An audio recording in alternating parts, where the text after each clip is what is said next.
என் பெயர் ஆதித்யா. நான் என் பெற்றோருக்கு ஒரே மகன். அவர்கள் என் மீது வைத்திருந்த பாசத்திற்கு அளவே இல்லை. எனக்கு திருமணம் செய்து பார்க்க வேண்டும் என்பதுதான் அவர்களின் வாழ்நாள் ஆசையாக இருந்தது. அப்போது எனக்கு வயது 24 முடிந்திருந்தது.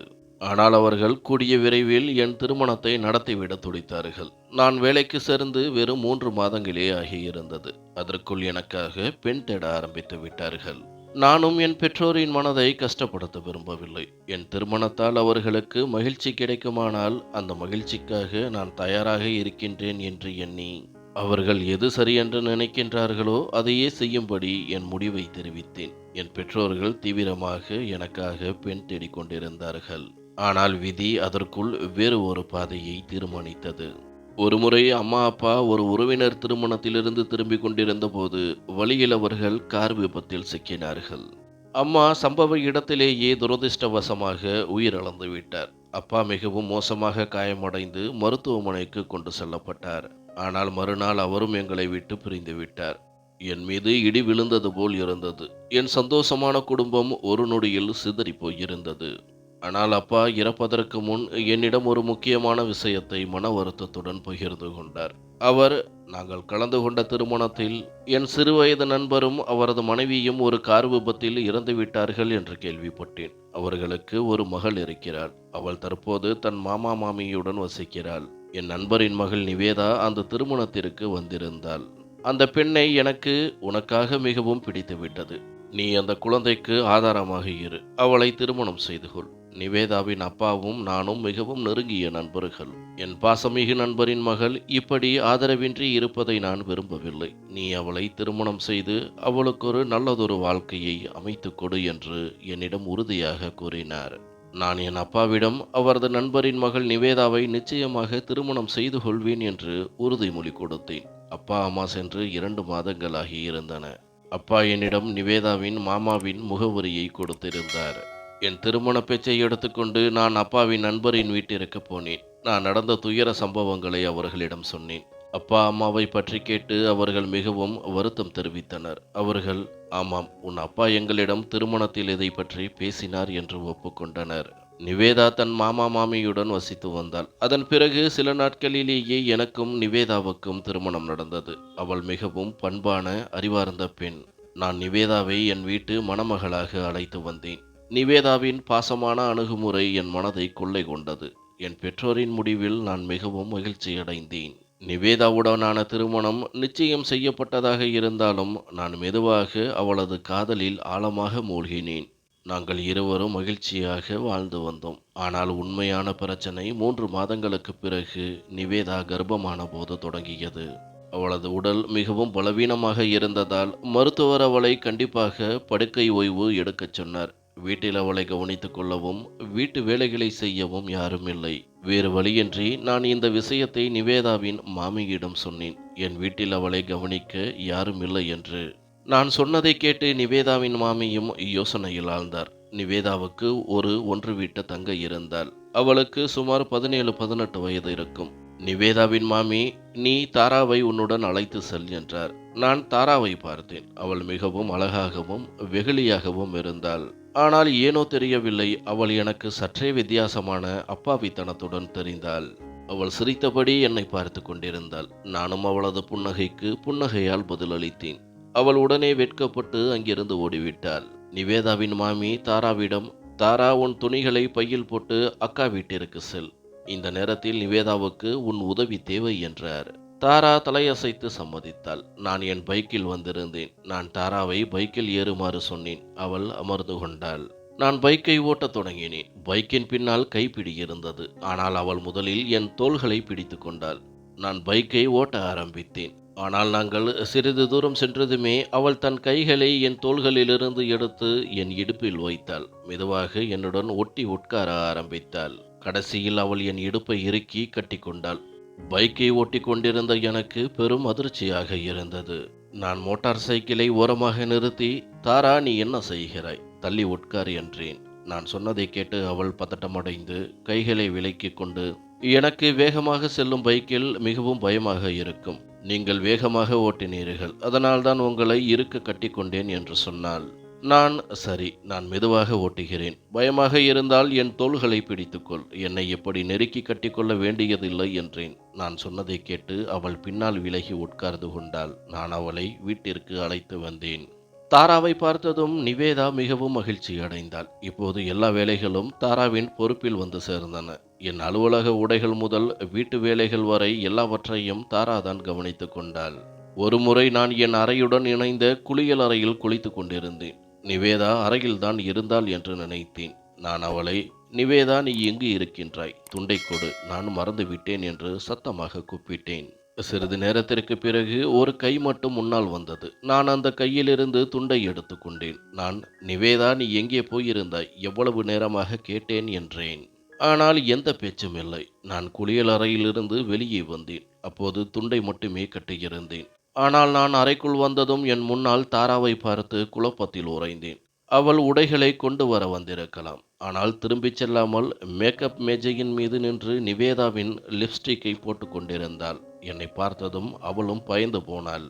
நான், நீ இங்கே என்ன செய்கிறாய்? உனக்கு சங்கடம் என்பது இல்லையா என்றேன். அவள் சற்றென்று பயந்து போய் எதுவும் பேச முடியாமல் என்றாள். நான் கோபமாக, என் அறையிலிருந்து வெளியே போ, என்ன ஒரு அறியாத பெண் என்றேன். நான் திட்டியதால் அவள் கண்களில் கண்ணீர் திரண்டது. அழுது கொண்டே அவள் அறையிலிருந்து வெளியே சென்றாள். நான் கோபத்துடன் அவசரமாக தயாரானேன். அறையிலிருந்து வெளியே வந்தபோது அவள் நிவேதாவுடன் உட்கார்ந்து அழுது கொண்டிருந்தாள். அவள், அக்கா, என்னை திருப்பி வீட்டிற்கு அனுப்பிவிடுங்கள். அத்தான் எப்பொழுதும் என்னை திட்டிக் கொண்டே இருக்கிறார். நான் உங்கள் அலங்கார பொருட்களைத்தான் பார்த்தேன். இவ்வளவு சின்ன விஷயத்திற்காகவும் அத்தான் என்னை திட்டிவிட்டார் என்று சொன்னாள்.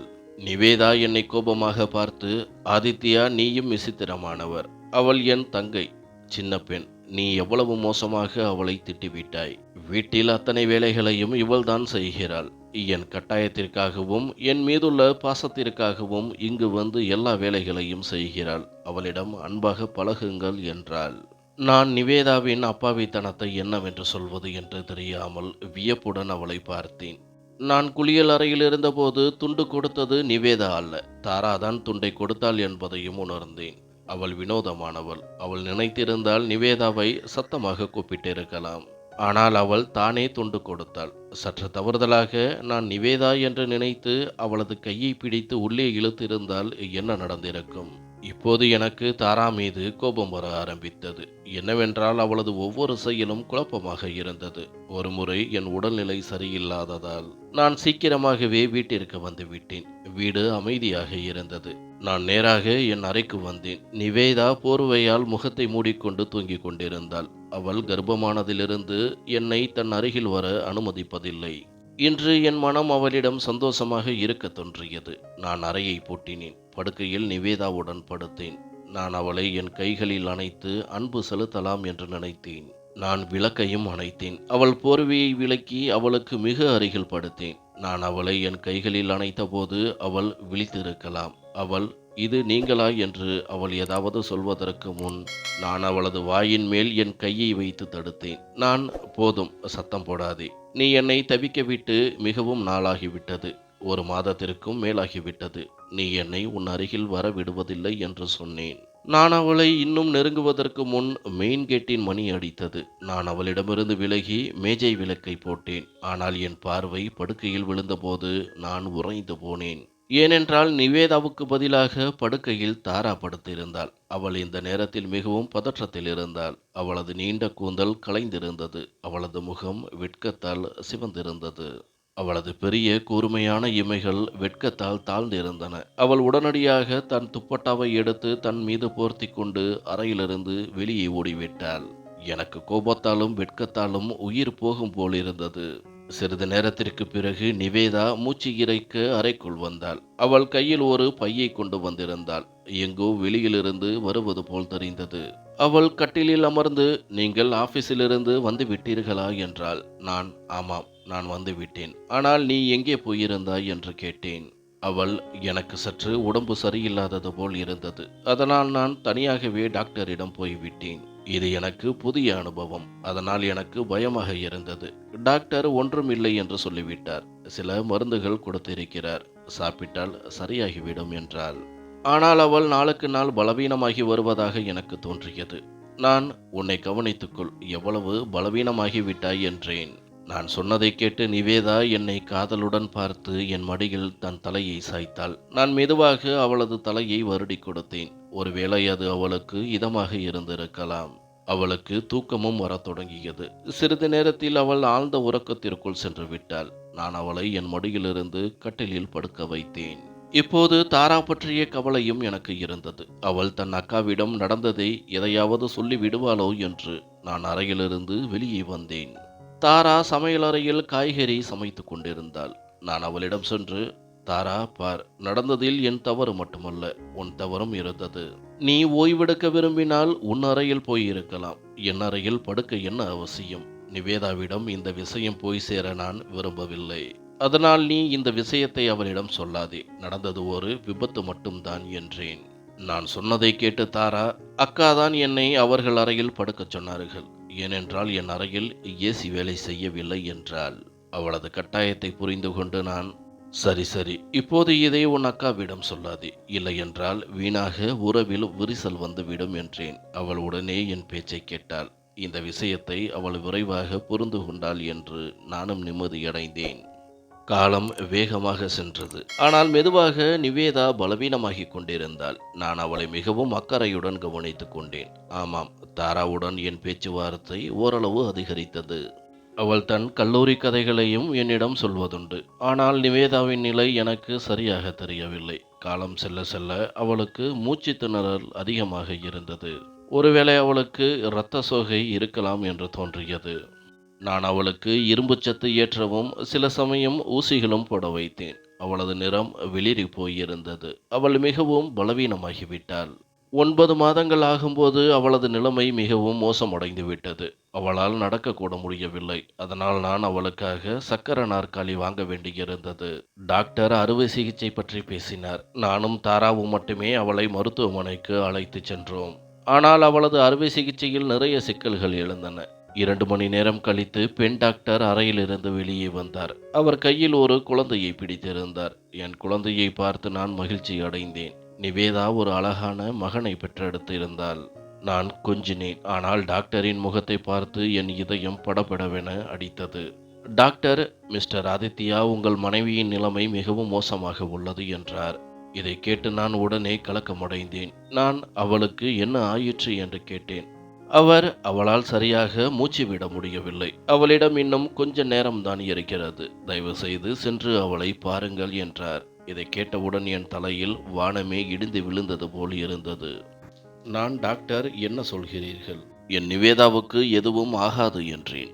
என் கையில் இருந்த மகனை தாரா கையில் கொடுத்துவிட்டு நான் விரைவாக நிவேதாவின் அறையை நோக்கி ஓடினேன். நிவேதா மூச்சு இழுத்து இழுத்து விட்டு கொண்டிருந்தாள். அவளது கண்களில் கண்ணீர் வழிந்து கொண்டிருந்தது. அது அவளது தலையணையை நனைத்து கொண்டிருந்தது. என்னை பார்த்து அவள் சிரிக்க முயன்றாள். நான் அவளது கையை பிடித்து, நிவேதா, உனக்கு எதுவும் ஆகாது. நான் உன்னை சிறந்த டாக்டர்களிடம் அழைத்து செல்வேன் என்றேன். ஆனால் அவள் மிகுந்த சிரமத்துடன் மூச்சு விட்டு கொண்டிருந்தாள். உடைந்த வார்த்தைகளில் பேச ஆரம்பித்தாள். நீங்கள் என்ன செய்தாலும் எனக்கு தெரியும். எனக்கு அதிக நேரம் இல்லை. பிறகு, ஆதித்யா, என் குழந்தையின் மீது மாற்றாந்தாயின் நிழல் விழக்கூடாது. இப்படி செய்யுங்கள். தாராவை திருமணம் செய்து கொள்ளுங்கள் என்றாள். இதை கேட்டு நான் ஆச்சரியத்துடன் அவளை பார்த்தேன். இந்த திடீர் ஆபத்துக்கு நான் தயாராக இல்லை. நான் அவளது கையை பிடித்து முத்தமிட ஆரம்பித்தேன். நான், ஏன் இப்படி பேசுகிறாய் நிவேதா? உனக்கு எதுவும் ஆகாது. கடவுளுக்காக இப்படி பேசாதே. என் இதயம் உடைந்து போகிறது என்றேன். ஆனால் நிவேதாவின் மூச்சு இன்னும் மோசமாக திணற ஆரம்பித்தது. நான் விரைவாக டாக்டரை அழைத்தேன். ஆனால் நிவேதா என் கையை விடவில்லை. அவள் என்னையே பார்த்து கொண்டிருந்தாள். தன் கடைசி ஆசையை நிறைவேற்றுவது போல. என் கண்ணீர் வழிந்தது. ஆனால் அவள் என்னை கைவிட்டு போயிருந்தாள்.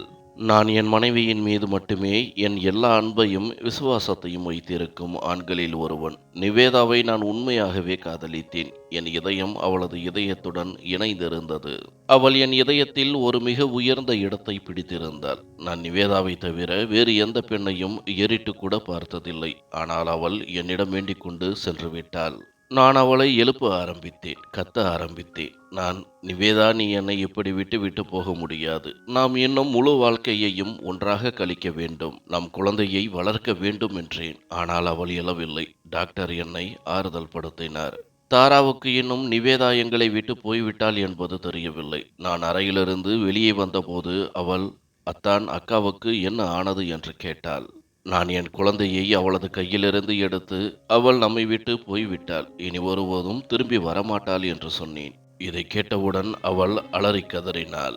நான் நிவேதாவின் மாமிக்கு போன் செய்தேன். எங்கள் மீது ஒரு பேரிடர் விழுந்தது போலிருந்தது. என் குழந்தை தாராவிடம் இருந்தது. அவனும் அழுது கொண்டிருந்தான். தாராவின் மாமி, நாம் இனி இங்கு அதிக நேரம் இருக்க முடியாது. குழந்தை இன்னும் சிறியவன். அவனை பராமரிக்க யாரும் இங்கே இல்லை. அதனால் நாங்கள் குழந்தையை எங்களுடன் அழைத்து செல்கிறோம் என்றாள். நான் அப்போது எதுவும் சொல்லவில்லை. குழந்தையை அழைத்து செல்ல அவர்களுக்கு அனுமதி கொடுத்தேன். எல்லோரும் போய்விட்டார்கள். நான் வீட்டில் தனியாகிவிட்டேன்.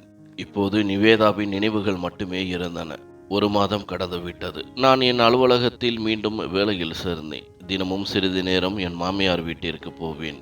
என் குழந்தையுடன் சிறிது நேரம் செலவிட்டுவிட்டு திரும்பி வருவேன். 5 மாதங்கள் இப்படியே சென்றன. என் நண்பர்கள் சிலர் எனக்கு மறுமணம் செய்து கொள்ளும்படி ஆலோசனை கூறினர். ஆனால் நான் மனதளவில் அதற்கு தயாராக இல்லை. ஆனால் என் மாமியார் என்னிடம், தாராவுக்கு ஒரு வரன் வந்திருக்கிறது என்று சொன்னபோது நான் அதிர்ச்சி அடைந்தேன். அவள், அதனால் நீ உன் எதிர்காலத்தை பற்றி சிந்தி. ஏனென்றால் தாராவுக்கு வந்திருக்கும் வரன் மிகவும் நல்ல குடும்பத்தை சேர்ந்தது என்றார். தாராவின் அம்மா அவளுக்கு திருமணம் செய்து வைக்க விரும்பினார். அவர், பாராதித்யா, நல்ல வரன்கள் தினமும் வருவதில்லை. அவர்கள் மிகவும் அவசரமாக இருக்கிறார்கள். இல்லையென்றால் நான் இன்னும் 1 வருடம் கூட எடுத்துக்கொண்டிருப்பேன். அதுவரை உன் மகனும் சற்று வளர்ந்திருப்பான். நீயும் உன் எதிர்காலத்தை பற்றி நல்ல முடிவெடுத்திருப்பாய். ஆனால் அவர்கள் திருமணத்திற்கு மிகவும் அவசரமாக இருக்கிறார்கள். அதனால் இன்னும் சில மாதங்களில் நீ உன் மறுமணத்தை பற்றி யோசி. என் முதுமையுடன் உன் குழந்தையை பார்த்து கொள்ளும் வலிமை என்னிடம் இல்லை.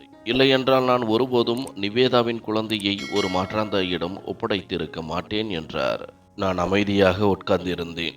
வேறு ஒரு பெண்ணை என் வாழ்க்கையில் கொண்டு வருவதை பற்றி என்னால் நினைக்க கூட முடியவில்லை. ஆனால் என் குழந்தை, அவனுக்கு என்ன நடக்கும்? அவன் நிவேதாவின் கடைசி ஞாபகம். எந்த அந்நிய பெண்ணும் வந்து அவனிடம் மாற்றாந்தாய் போல நடந்து கொள்ள நான் விரும்பவில்லை. பிறகு திடீரென நான் ஒரு முடிவெடுத்தேன். தாராவின் அம்மாவிடம், நீங்கள் தாராவின் வரனை வேண்டாம் என்று சொல்லிவிடுங்கள் என்றேன். இதை கேட்டு என் மாமியார் ஆச்சரியத்துடன் என்னை பார்த்து, நீ குழப்பத்தில் இருக்கின்றாய். ஆனால் தாரா விஷயத்தில் சுயநலமாக இருக்காதே. உன் குழந்தைக்காக மட்டுமே நீ அவளது திருமணத்தை நான் செய்யக்கூடாது என்று விரும்புகிறாய். இப்போது அவளுக்கு நல்ல வரன்கள் வருகின்றன என்றார். ஆனால் என் மாமியார் வேறு ஏதேனும் சொல்வதற்கு முன் நான், நீங்கள் என் திருமணத்தை தாராவுடன் செய்து வையுங்கள் என்றேன். என்னால் என் குழந்தைக்கு ஒரு மாற்றாந்தாயை கொண்டு வர முடியாது. தாரா அவனது சித்தி. இப்போது வரை தாயாகவே அவனை கவனித்து வருகிறாள். அவள் கொடுக்கும் வளர்ப்பை வேறு எந்த பெண்ணும் கொடுக்க முடியாது. இது நிவேதாவின் கடைசி ஆசையாகவும் இருந்தது. இறப்பதற்கு முன் அவள் என் கையை பிடித்து, தன் குழந்தைக்கு ஒரு மாற்றாந்தாயை கொண்டு வர மாட்டேன் என்றும் தாராவை தான் திருமணம் செய்து கொள்வேன் என்றும் என்னிடம் சத்தியம் வாங்கினாள். அதனால் நான் தாராவை தவிர வேறு யாரையும் திருமணம் செய்து கொள்ள முடியாது என்றேன். இதை கேட்டவுடன் தாராவின் அம்மா முற்றிலும் அமைதியானார். 2 நாட்களுக்கு பிறகு நான் சென்றபோது தாராவின் அம்மாவும் அப்பாவும் இருவரும் என் முன் அமர்ந்திருந்தனர். அவர்கள், நிவேதாவின் விருப்பமாக இருந்தால் எங்களுக்கும் ஆட்சேபணம் இல்லை என்றார்கள். நான் இந்த திருமணத்தை சாதாரண முறையில் செய்ய விரும்புகிறேன் என்று சொன்னேன். ஆனால் நான் சொன்னதை கேட்டு தாராவின் அம்மா நெற்றியை சுருக்கி கொண்டார். அவர், உனக்கு இது 2வது திருமணம். ஆனால் தாராவுக்கு இதுதான் முதல் திருமணம். நான் நிவேதாவின் திருமணத்தை எவ்வளவு பிரம்மாண்டமாக செய்தேனோ அதைப்போல தாராவின் திருமணத்தையும் பிரம்மாண்டமாக செய்ய வேண்டும் என்பது என் கனவு. கடைசியில் தாரா என் ஒரே மகள் என்றார். அவர் சொன்னதை கேட்டு எனக்கு கோபம் வந்தது. அவளுக்கு தாராவும் அவளது மகிழ்ச்சியும் மட்டுமே கண்ணுக்கு தெரிந்தன. ஒரு மகள் இந்த உலகத்தை விட்டு போயிருக்கிறாள் என்பது அவர்களுக்கு தெரியவில்லை. பிறகு எங்கள் திருமணம் மிகவும் ஆடம்பரமாகவும் இல்லை, முற்றிலும் சாதாரணமாகவும் இல்லாமல் நடந்தது. மணப்பெண் உடையில் தாரா மிகவும் அழகாக இருந்தாள். ஆனால் எனக்கு அவள் ஒரு பொருட்டாகவே இல்லை. நான் அவளை ஏறிட்டும் பார்க்கவில்லை. விடை பெற்ற பிறகு அவள் என் வீட்டிற்கு வந்தாள். என் மகன் அப்போது அழுது கொண்டிருந்தான். தாரா அறையில் மணப்பெண்ணாக அமர்ந்திருக்க நான் வெளியே குழந்தையை அசுவாசப்படுத்திக் கொண்டிருந்தேன். மிகவும் சிரமத்திற்கு பிறகு என் மகன் தூங்கினான். நான் அறைக்குள் நுழைய ஆரம்பித்த போது தாராவின் குரல் எனக்கு கேட்டது. அவள் போனில் யாரிடமோ பேசிக் கொண்டிருப்பதை கேட்டதும் என் நெஞ்சு நின்று விட்டது. அவள், எனக்கு ஆதித்யாவை ஆரம்பத்தில் இருந்தே பிடித்திருந்தது என்று சொல்லிக் கொண்டிருந்தாள். அவள் தன் தோழியிடம் பேசிக் கொண்டிருந்தாள். அவள், எனக்கு ஆதித்யாவின் ஆளுமை ஆரம்பத்திலிருந்தே மிகவும் பிடித்திருந்தது. அதனால் எனக்கு யாரையும் திருமணம் செய்தாலும் அவர் ஆதித்யாவைப் போலவே இருக்க வேண்டும் என்று நான் எப்பொழுதும் கடவுளிடம் பிரார்த்தனை செய்தேன். அதே உருவம், அதே குணம். இப்போது பார், கடவுள் என் பிரார்த்தனையை கேட்டுவிட்டார். கடவுள் எனக்கே ஆதித்யாவை கொடுத்து விட்டார் என்றாள். இதைக் கேட்டு என் தலை சுற்றியது. அவள் தன் பிரார்த்தனைகளில் என்ன கேட்டாள்? அவளது பிரார்த்தனைகள் என் உலகத்தையே என்னிடமிருந்து பறித்துவிட்டன. அவளுக்கு என்னை பிடித்திருந்தது. இதை நினைத்தவுடன் எனக்கு கோபம் வந்தது. என்ன ஒரு சுயநலமான பெண்! அவள் தன்னை பற்றி மட்டுமே யோசித்தாள். தன் பிரார்த்தனைகளால் என் நிவேதாவை என்னிடமிருந்து பறித்து விட்டாள். நான் மிகுந்த கோபத்துடன் அறைக்குள் நுழைந்தேன். என்னை பார்த்ததும் அவள் முகத்தில் இருந்த புன்னகை மறைந்து விட்டது. அவள் போனை அணைத்துவிட்டு என்னிடம் வந்தாள். என் மடியிலிருந்த என் குழந்தையை பிடித்து கட்டிலில் படுக்க வைத்தாள். மணப்பெண் உடையில் தாரா மிகவும் மகிழ்ச்சியாக தெரிந்தாள். வெளிப்படையாக அவளுக்கு அவளது காதல் கிடைத்துவிட்டது. ஆனால் அது என் உலகத்தை பறித்து கிடைத்தது. அதனால் நான் அவளை விடப் போவதில்லை என்று நினைத்தேன். என் குழந்தை தூங்கிவிட்டான். அவள் கட்டிலில் அமர்ந்தாள். ஒருவேளை நான் அவளுக்கு அருகில் உட்காருவேன், அவளை பாராட்டுவேன், அவளுக்கு பரிசு கொடுப்பேன், அவளிடம் அன்புடன் நடந்து கொள்வேன் என்று காத்திருந்திருக்கலாம். ஆனால் நான் மிகவும் கடுமையான வார்த்தைகளில் சொன்னேன். நீ இங்கே உட்கார்ந்து என்ன செய்கிறாய்? இங்கிருந்து எழுந்து நில். நான் சொன்னதை கேட்டு அவள் உடனடியாக எழுந்தாள். ஆச்சரியத்துடன் என்னை பார்த்தாள். நான் மிகவும் அருவருப்பாக தெரிகிறாய், இப்படி அலங்கரித்து கொண்டு. போ, உன் உடைகளை மாற்று என்றேன். நான் இப்படி பேசியதை கேட்டு அவள் அதிர்ச்சியுடன் என்னை பார்த்தாள். நான், உனக்கு புரியவில்லையா? போகச் சொல்கிறேன், இங்கிருந்து போ, உன் உடைகளை மாற்று. நீ இந்த குடும்பத்தில் என் குழந்தையின் தாய் என்ற தகுதியில் மட்டுமே வந்திருக்கின்றாய். என் மீது உனக்கு எந்த உரிமையும் இல்லை என்றேன். நான் உன்னை நிர்பந்தத்தால் மட்டுமே திருமணம் செய்து கொண்டேன். என் காதல் நிவேதா மீது மட்டுமே இருந்தது. அவளிடம்தான் இருக்கும். அதனால் என்னிடமிருந்து எந்த எதிர்பார்ப்பும் வைக்காதே. ஆமாம், இதை தவிர என் வீட்டில் உனக்கு எந்த கஷ்டமும் இருக்காது. சாப்பிடு, மகிழ்ச்சியாக இரு. ஆனால் என் அருகில் வர முயற்சிக்காதே என்றேன். இதை சொல்லிவிட்டு நான் அறையை விட்டு வெளியேற ஆரம்பித்தேன். கதவருகே சென்று, நீ இன்று இரவு இங்கு தூங்கு. ஆனால் நாளையிலிருந்து நீ என் குழந்தையுடன் வேறு அறைக்கு மாறிவிடு. என் அறையில் நீ இருக்க தேவையில்லை என்றேன். இதை சொல்லிவிட்டு நான் அறையை விட்டு வெளியே வந்து விட்டேன். எனக்கு தாரா மீது மிகுந்த கோபம் வந்தது. என்ன ஒரு சுயநலமான சகோதரி! தன் சகோதரியின் கணவன் மீது கண்ணை வைத்திருந்தாள். இப்போது அவளது பழைய செயல்கள் அனைத்தும் எனக்கு நினைவுக்கு வர ஆரம்பித்தன. அதாவது அவள் செய்தது அனைத்தும் வேண்டுமென்றேதான் செய்தாள். அவள் வேண்டுமென்றே என் அறைக்குள் வந்து என் கட்டிலில் படுத்தாள். வேண்டுமென்றே என்னை ஒட்டி உட்கார்ந்தாள். இந்த விஷயங்கள் அனைத்தும் நினைவுக்கு வர என் ரத்தம் கொதித்தது. நான் இந்த பெண்ணுக்கு அவள் வாழ்நாள் முழுவதும் நினைவில் வைத்திருக்கும் ஒரு பாடத்தை கற்பிக்க வேண்டும் என்று நினைத்தேன். அடுத்த நாள் காலையில் நான் அறையிலிருந்து வெளியே வந்தபோது அவளது கண்கள் மிகவும் சிவந்தும் வீங்கியும் இருந்தன. ஒருவேளை அவள் இரவு முழுவதும் அழுது கொண்டிருந்திருக்கலாம். இதை பார்த்து எனக்கு நிம்மதி கிடைத்தது. அவள் மேஜையில் காலை உணவை தயாரித்துக் கொண்டிருந்தாள். அதே சமயம் என் குழந்தைக்கும் பால் கொடுத்து கொண்டிருந்தாள். நான் அமைதியாக காலை உணவு சாப்பிட்டுவிட்டு என் அலுவலகத்திற்கு சென்றேன். இரவில் நான் திரும்பி வரும்போது அவள் தயாராகி காத்திருப்பாள். ஆனால் நான் அவளிடம் பேசவே மாட்டேன். ஒரு முறை நான் வீட்டிற்கு வந்தபோது அவள், என்ன விஷயம்? நீங்கள் என் மீது கோபமாக இருக்கிறீர்களா? ஆனால் எதற்காக? நான் என்ன செய்தேன்? உங்கள் மனதில் என் மீது இவ்வளவு வெறுப்பு இருந்திருந்தால் நீங்கள் ஏன் என்னை திருமணம் செய்து கொண்டீர்கள்? வெறும் குழந்தைக்காக மட்டும் திருமணம் செய்ய வேண்டும் என்றால் என்னிடம் முன்பே சொல்லி இருக்கலாம். அதனால் என் வாழ்க்கையை பற்றி நான் சரியாக முடிவெடுத்திருப்பேன் என்றாள். இதை கேட்டு நான் அவளை கோபத்துடன் முறைத்தேன். என் உக்கிரமான பார்வையை அவளது கண்களில் பதித்து, நீ இவ்வளவு சுயநலவாதியாக இருப்பாய் என்று எனக்கு தெரியாது. உன் சுயநலத்திற்காக உன் சகோதரியை கொன்றுவிட்டாய் என்றேன். இதை கேட்டதும் அவள் முகத்தின் நிறம் மாறியது. அவள், நீங்கள் என்ன சொல்கிறீர்கள் என்றாள். நான், திருமணத்தின் முதலிரவில் நீ உன் தோழியிடம் பேசிக் கொண்டிருந்த அனைத்தையும் நான் கேட்டுவிட்டேன் என்றேன். நிவேதா உன் தவறான பிரார்த்தனைகளால் இறந்திருந்தால் நான் உன்னை ஒருபோதும் திருமணம் செய்திருக்க மாட்டேன்.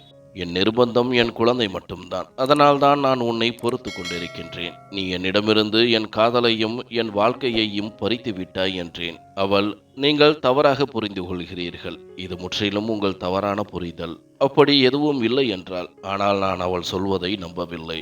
அவள் இப்போது அமைதியாக இருக்க ஆரம்பித்தாள். சாதாரண உடைகளை அணிந்தாள். என்னிடம் பேசவும் இல்லை. ஆனால் என் எல்லா வேலைகளையும் செய்து கொடுத்தாள். காலம் அப்படியே சென்றது. என் மகனுக்கு 2 வயதாகிவிட்டது. ஒரு நாள் நான் அவனுக்காக ஷாப்பிங் செய்ய நானும் தாராவும் போயிருந்தோம். ஷாப்பிங் மாலில் தாராவின் ஒரு தோழி எங்களை சந்தித்தாள். நான் அவர்கள் இருவரும் பேசிக் கொண்டிருப்பதை பார்த்ததும் வேறு கடைக்குச் சென்று என் மகனுக்கான துணிகளை பார்க்க ஆரம்பித்தேன். சிறிது நேரம் கழித்து நான் அதே இடத்திற்கு திரும்பிய போது அவர்கள் இருவரும் இன்னும் பேசிக் கொண்டிருந்தார்கள். நான் இன்னும் நெருங்கும்போது அவர்கள் பேசுவது எனக்கு தெளிவாக கேட்க ஆரம்பித்தது. நான் கேட்டது என் உணர்வுகளை கலக்கியது. தாராவின் தோழி, இன்னும் என் அண்ணன் உனக்காக திருமணம் செய்யவில்லை. நீ அவனுக்கு துரோகம் செய்தது சரியில்லை. திருமணமே நிச்சயமாகி இருந்தது. நீ அவனை உன் சகோதரிக்காகவும் உன் சகோதரியின் குழந்தைக்காகவும் நிராகரித்து விட்டாய். இந்த வாழ்க்கையிலிருந்து உனக்கு என்ன கிடைத்தது? உன் முகத்தை பார், எப்படி வாடி வெளிரி போயிருக்கிறது.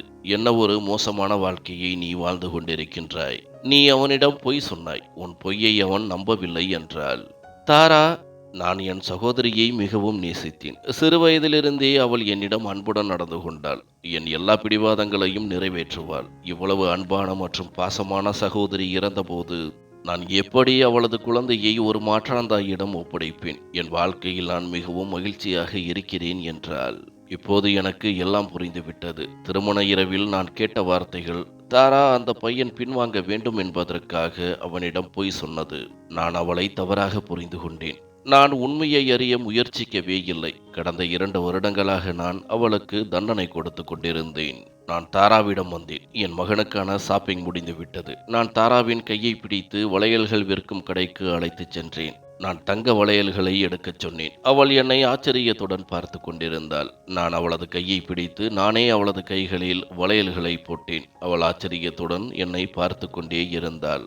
இப்போது அவளது கண்களில் கண்ணீரும் ஒளிந்தது. நான் அவளுக்கு ஒரு அழகான கவுன் வாங்கி கொடுத்தேன். வீட்டிற்கு சென்று நான் அவளிடம், இன்று இரவு இதை அணிந்து தயாராக இரு என்றேன். அவள் தனிமையில் மிகவும் கஷ்டப்பட்டாள். இப்பொழுது நான் அவளுக்குரிய உரிமையை கொடுக்க விரும்பினேன். அவள் அதற்கு தகுதியானவள். அவள் இன்னும் எதுவும் பேசவில்லை. முற்றிலும் அமைதியாக இருந்தாள். இரவில் நான் அறைக்கு வந்தபோது என் மகன் தூங்கிக் கொண்டிருந்தான். அவள் அமைதியாக கட்டிலில் அமர்ந்தாள். தயாராக இருந்த போதிலும் அவளது முகத்தில் எந்த பொலிவும் இல்லை. நான் அவளது கைகளில் தங்க வளையல்களை மாட்டினேன். அவளது கண்ணீர் வழிந்தது. நான், என்னை மன்னித்து விடு தாரா. நான் உண்மையிலேயே தவறு செய்து விட்டேன். நான் உன்னிடம் உண்மையை அறிந்திருக்க வேண்டும் என்றேன். நான் சொன்னதை கேட்டு அவள் அழுதாள். அவள், என் மனதில் உங்களுக்காக முன்பே எந்த உணர்வுகளும் இல்லை. ஒருவேளை இப்பொழுதும் இல்லை. நீங்கள் என்னை உங்கள் குழந்தையின் தாய் என்றே நினைப்பது மட்டுமே நல்லது என்று அழுது கொண்டே சொன்னாள். இதை சொல்லிவிட்டு அவள் கட்டிலிலிருந்து எழுந்து நின்றாள். அவள் கோபமாக போவதற்கு முன் நான் எழுந்து அவளது கையை பிடித்து என்னுடன் இழுத்து என் மார்போடு அணைத்து கொண்டேன். நான், மன்னித்து விடு. தனியாக எனக்கே எதிராக போராடி போராடி உன்னுடன் சண்டை போட்டு நான் சோர்வடைந்து விட்டேன். இது கடைசி தவறு என்று நினைத்து என்னை மன்னித்து விடு என்றேன். அவள் என்னுடன் சாய்ந்து அழுது கொண்டிருந்தாள். நான் அவளை என்னிடமிருந்து பிரிக்கவில்லை. அவளை அளவும் தடுக்கவில்லை. அவளது மனதில் உள்ள எல்லா வலிகளையும் கண்ணீரின் துணையுடன் வெளியேற்ற வேண்டும் என்று நான் விரும்பினேன். முதல் முறையாக அவள் என்னிடம் குறை சொல்லிக் கொண்டிருந்தாள். தன் மனதிலுள்ள எல்லாவற்றையும் சொல்லிக் கொண்டிருந்தாள். நான் அமைதியாக கேட்டுக்கொண்டிருந்தேன். ஏனென்றால் இன்று இரவுக்கு பிறகு எங்கள் வாழ்க்கையில் மகிழ்ச்சி மட்டுமே இருக்கும்.